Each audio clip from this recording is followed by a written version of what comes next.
2025년 한국이 무기를 팔아 벌어들인 돈 22조 원. 역대 최대 기록입니다. 수주 기준으론 240억 달러, 35조 원에 육박합니다. 그런데 불과 5년 전만 해도 한국은 방산 세계 16위였습니다. 연간 수출 30억 달러, 10년째 제자리 걸음이었죠. 탄약이나 부품 같은 소모품이 수출의 전부였습니다. 그랬던 나라가 어떻게 5년 만에 7배 성장을 했을까요? 지금 나토 회원국에 무기를 파는 나라 중 한국은 공동 2위입니다. 미국 64%, 그 다음이 한국과 프랑스 각각 6.5%. 프랑스는 원래 방산 강국입니다. 나팔 전투기 들어보셨죠? 그런 프랑스와 어깨를 나란히 한 겁니다. 한국이. 믿기 어렵겠지만 시작은 47만 달러짜리 탄약이었습니다. 1975년 풍산이 필리핀에 수출한 M1 소총 탄약이 전부였죠. 지금의 연간 수출액은 그때의 3만 2천 배입니다. 방산 빅사의 수주잔고만 130조 원, 아직 만들지도 않은 물량입니다. 올해 영업이익 목표만 6조 원입니다. 2026년엔 270억 달러를 넘길 거란 전망까지 나옵니다. 세계 4위 방산 수출국, 그게 2030년 한국의 목표입니다. 그런데 왜 갑자기 전 세계가 한국 무기를 사기 시작한 걸까요? 그 시작엔 50년 동안 항아리를 채워온 사람들이 있었습니다. 2006년 한국 방산의 수출 품목은 여전히 탄약과 부품이었습니다. 세계 방산 시장에서 한국의 위치는 16위, 기술력은 11위. 미국, 러시아, 프랑스가 시장을 독식하는 동안 한국은 존재감이 없었죠. 그때 한국이 가진 건 딱 하나, K55 자주포 국산화 경험뿐이었습니다. 1985년 국산화한 K55, 그 기술로 더 큰 꿈을 꾸기 시작합니다. 1999년 K9 자주포 첫 시제 차량이 세상에 나옵니다. 하지만 현실은 냉혹했습니다. 해외 바이어의 반응은 싸늘했죠. 실전 검증도 없고 브랜드도 없는 신생 무기에 누가 수십억을 걸겠습니까? 2000년대 초 방산 업체들은 줄줄이 구조조정에 들어갑니다. 적자가 쌓이고 핵심 인력들이 하나둘 회사를 떠났습니다. 연간 수출액 30억 달러, 그 벽을 10년 넘게 넘지 못합니다. 2010년부터 2020년까지 수출 그래프는 완벽한 횡보였습니다. 그 사이 유럽은 자국 방산 생태계를 키웠고 격차는 벌어졌죠. 독일의 라인메탈, 프랑스의 넥스터, 그들과 비교되는 것조차 사치였습니다. 그런데 이 시기, 묵묵히 실험실을 지킨 사람들이 있었습니다. K9 개발자 고 김동수 박사, 그는 이런 말을 남겼습니다. 항아리론. 오랜 실패가 쌓이면 어느 순간 폭발적 성과가 나온다. 하지만 항아리가 차오르기 전에 포기하는 게 더 쉬운 법이죠. 정부 예산도 줄었습니다. 방산은 돈 안 되는 산업 취급을 받았죠. 수출 실적 없는 기업에 투자은행도 없었습니다. 기술자들은 월급이 밀려도 포탄 한 발의 정밀도를 높이는 데 매달렸습니다. 사격 시험에서 한 발이 빗나갈 때마다 며칠을 뜯어 고쳤습니다. 발사 속도, 명중률, 내구성. 하나하나 깎아 만든 경쟁력이었습니다. 터키가 K9 기술을 사겠다고 했을 때 처음으로 빛이 보였습니다. 하지만 그건 완제품 수출이 아닌 기술이전, 사실상 울며 겨자 먹기였죠. 완제품을 팔 실력이 없었던 게 아닙니다. 신뢰가 없었던 겁니다. 실전에서 안 써본 무기를 누가 믿겠습니까? 악순환이었습니다. 그렇게 20년. 항아리는 조용히, 그러나 확실히 차오르고 있었습니다. 그리고 2022년, 전 세계가 예상 못한 일이 벌어집니다. 이집트에서 걸려온 전화 한 통이 한국 방산의 역사를 바꿉니다. 자, 이제 숫자로 증명할 시간입니다. 2022년, 한 통의 전화가 모든 걸 바꿉니다. 이집트가 K9 자주포를 사겠다고 나선 겁니다. 아프리카 대륙 최초, 규모는 무려 2조 원. 그런데 협상 막판, 결렬 직전까지 갑니다. 방사청장이 직접 카이로로 날아갔습니다. 결단의 카드는 현지 라이선스 생산이었습니다. 단순 납품이 아니라 함께 만들자는 제안이었죠. 계약 성사, 이집트 측 반응은 뜨거웠습니다. 그리고 같은 해, 진짜 대여가 걸립니다. 폴란드, K2 전차와 K9 자주포 동시 계약. 기본 계약만 20조 원, 1차 본 계약 7.6조 원. 유해 천공 미사일 4조 원까지 합치면요? 2022년 상반기에만 역대급이 터진 겁니다. 충격적인 건 여기서 끝이 아니란 거예요. 2025년 방산 수출 152억 달러 역대 최대. 우리 돈으로 약 22조 원입니다. 수주 기준으론 최대 240억 달러 추산. 그리고 2026년 전망은 270억 달러 이상. 연 30억 달러에서 270억 달러. 불과 6년 만에. 9배 성장. 이걸 슈퍼사이클이라 부릅니다. 방산 빅4 수주 잔고만 130조 원. 올해 영업이익 목표만 6조 원입니다. 그런데 왜 한국이었을까요? 비결은 바로 K9의 세계 점유율에 있습니다. 서방 세계 자주포 시장의 70%가 K9입니다. 21세기 베스트셀러 서방 자주포라는 별명이 붙었죠. 알고 보면 이건 단순 가격 경쟁력이 아닙니다. 이집트 계약의 핵심은 현지 생산 파트너십. 폴란드 계약도 마찬가지. K2PL은 현지서 만듭니다. 2025년 7월 폴란드 K2 2차 계약 체결. 180대, 약 8.8조 원 규모입니다. 1차와 합치면 360대, 13조 원을 넘깁니다. K2PL 63대는 폴란드 공장에서 직접 생산합니다. 무기를 파는 게 아니라 산업을 이식하는 겁니다. 셀프레이 기준, 나토 대상 수출 점유율 6.5%. 미국 다음으로 프랑스와 공동 2위입니다. 2030년 목표는 세계 4위 방산 수출국. 항아리는 이제 막 넘치기 시작한 겁니다. 하지만 이 슈퍼사이클엔 치명적 약점이 있습니다.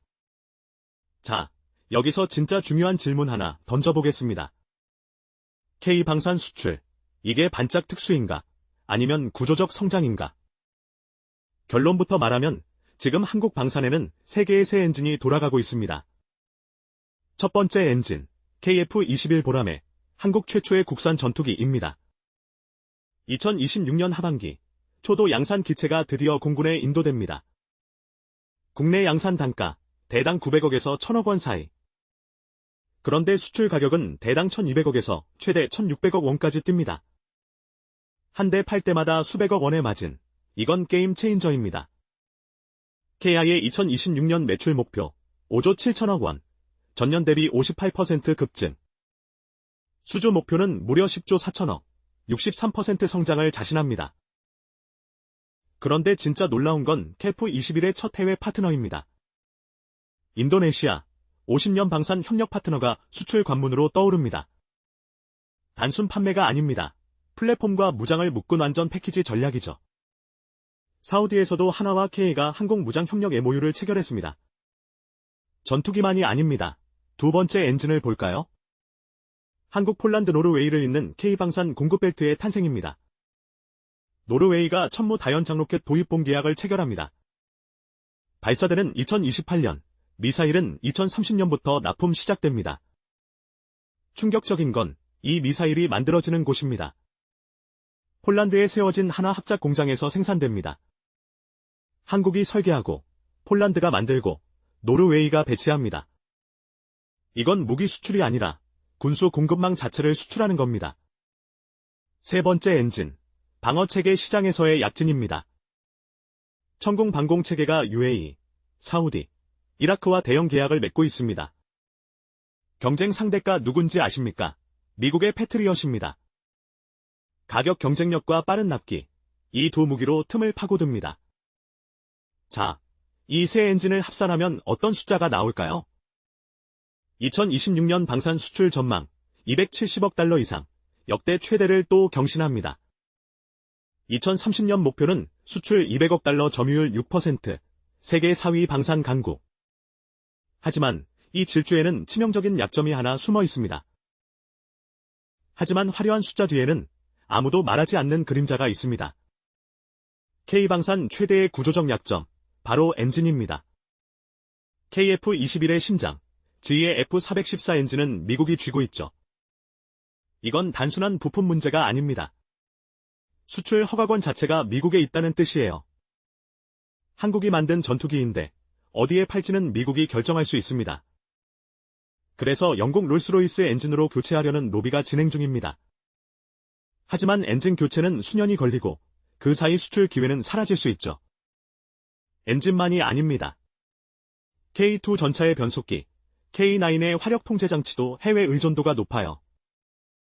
한마디로 껍데기는 한국인데 속은 여전히 남의 기술인 부분이 있다는 겁니다.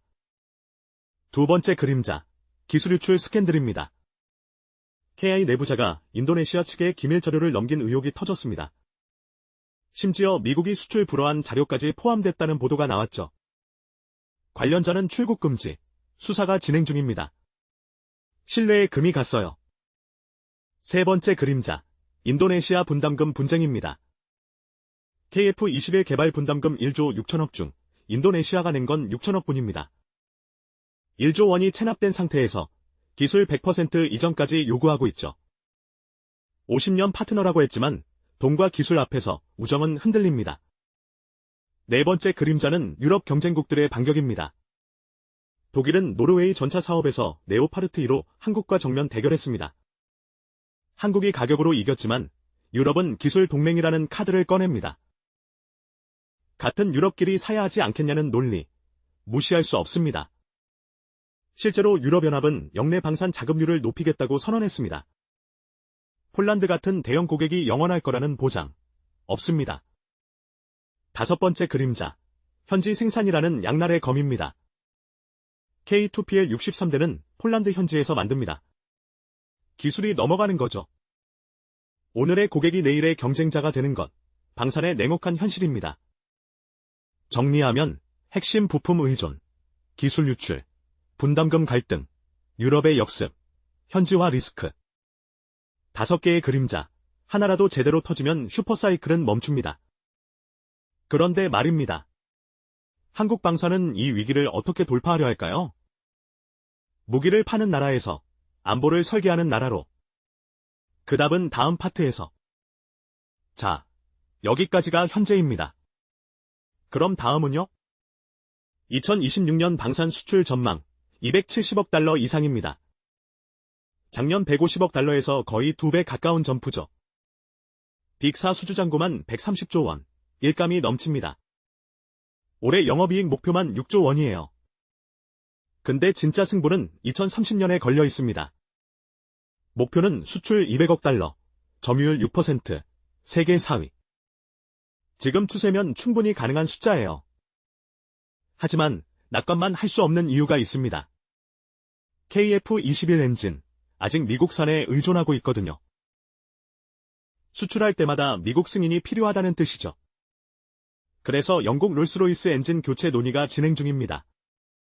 엔진 하나가 수출의 목줄을 쥐고 있는 거예요.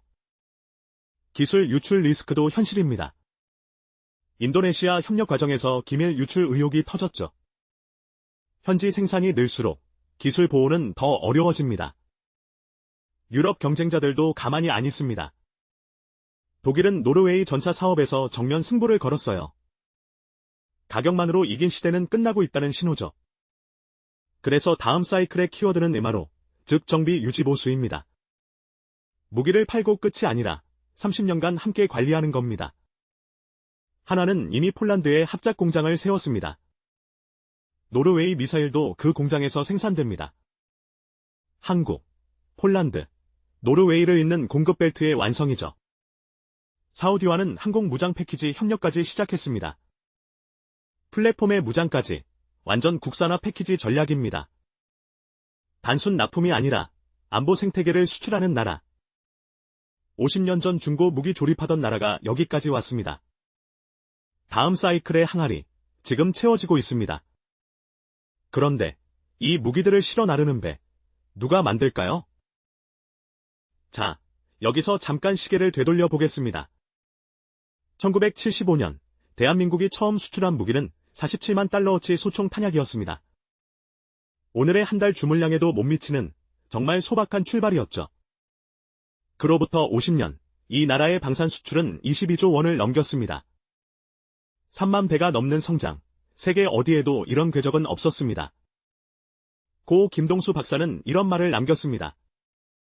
항아리가 가득 차오르면 작은 계기 하나로도 폭발합니다. 수십 년간 실패하고 다시 설계하고 또 실패하며 채운 항아리. 그 항아리가 마침내 넘친 순간이 바로 지금입니다. 러시아 무기가 빠져나간 자리를 한국이 채웠다고 세계가 말합니다. 하지만 이건 단순한 수출 이야기가 아닙니다. 폴란드 공장에서 한국 엔지니어와 현지 노동자가 함께 생산 라인을 돌립니다. 노르웨이 군이 쓸 미사일이 그 폴란드 공장에서 만들어집니다. 무기를 파는 나라가 아니라 안보 공급망의 축이 된 겁니다. 중고 무기 넘겨받아 조립하던 마이너리그가 메이저리그 중심에 섰습니다. 이 영상을 보시는 여러분, 이건 우리 모두의 이야기입니다. 좋아요와 구독, 이 항아리가 넘치는데 여러분의 한 방울이 됩니다. 그런데 말입니다. K방산에 진짜 리스크가 하나 남았습니다. 이 무기들의 심장인 엔진과 소프트웨어, 그 열쇠를 누가 쥐고 있을까요? 다음 영상에서 그 불편한 진실을 파헤칩니다.